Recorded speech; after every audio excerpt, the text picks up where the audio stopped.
And it sounds like you've practiced so much at being perfect that you have a group of people that look to you for deals. How do you find deals for people? For me, it all starts with finding the right partner to begin with. I'm not running the day-to-day of these operations. And so my job is to align myself with the team that is and utilize their team and skills so that I'm not doing it. Those usually come from networks that I've established or groups or industry trade groups, conferences that I go to. Then I form a relationship with these people. Then I invest in them myself personally. I put my own money in all of these deals. I want to see, are they communicating as they should? Is this deal going as it should, et cetera? And find the best small core group of people that I can then in the future offer our network of investors for them to co-invest with me. Because again, I'm always the first investor. And then they can participate. We can do this as a group and hopefully get equal, well, not equal. We will get equal or better returns than if we go direct to the operator, the person actually doing it. So my job now, when we co-invest in these assets, is to make sure that I am poking holes in these operators or partners, I'll call them, because we end up being partners, poking holes in their underwriting. If you get a pro forma, which is just like a marketing package, right, that says what they think the property will do, I'm then going to look at the underwriting and make sure that it makes sense and that they're conservative in their underwriting and that rent is not jumping up and decreases or dropping to zero. These are the things that you want to look for. I'm background checking these people. I'm flying out to the properties to make sure that everything is legit because there's a lot of bad people in the industry. So I have found it's very much about trust and knowing who you work with.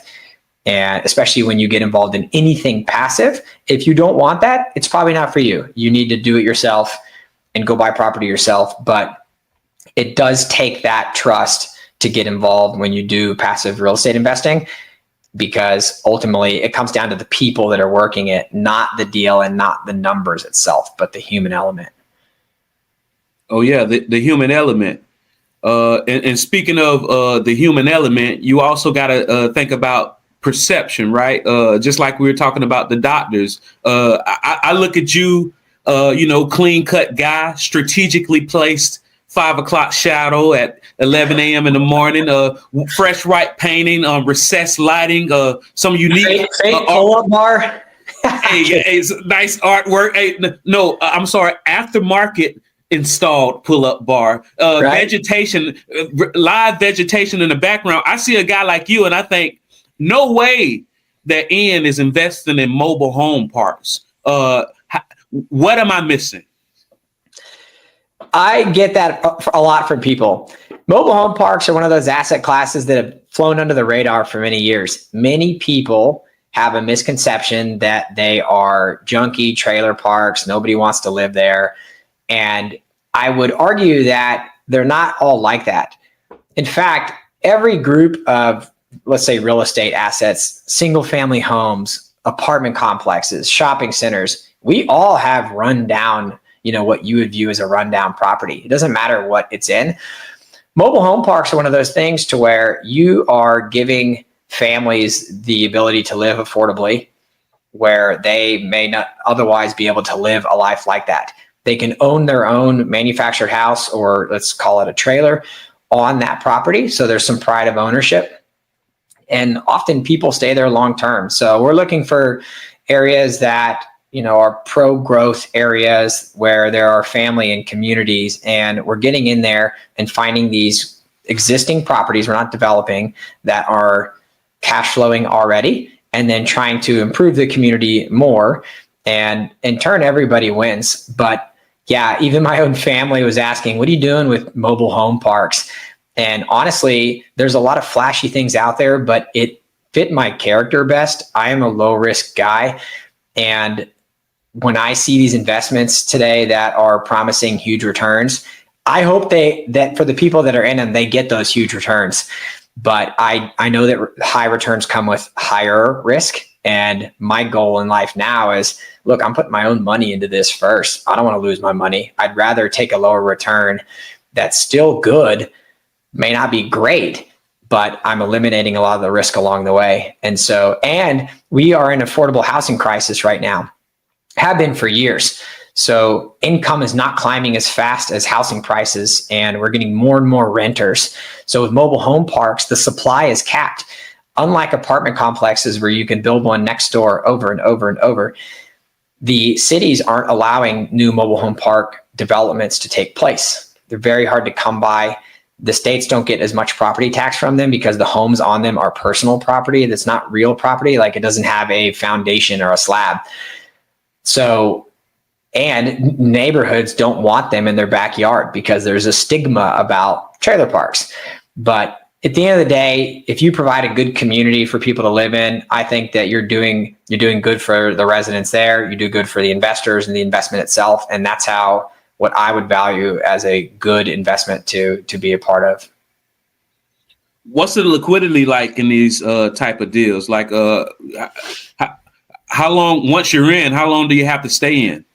You think of it like owning a property yourself. If you were to go buy it, because that's generally how they're announced. We'll get something that comes up and then we'll announce it. We're usually raising money for a couple of weeks, and that goes relatively quickly. But then you own that property, and so you shouldn't look at it as a fast liquidity move. Your money might be tied up 3 years to 7 years is just a general rule of thumb.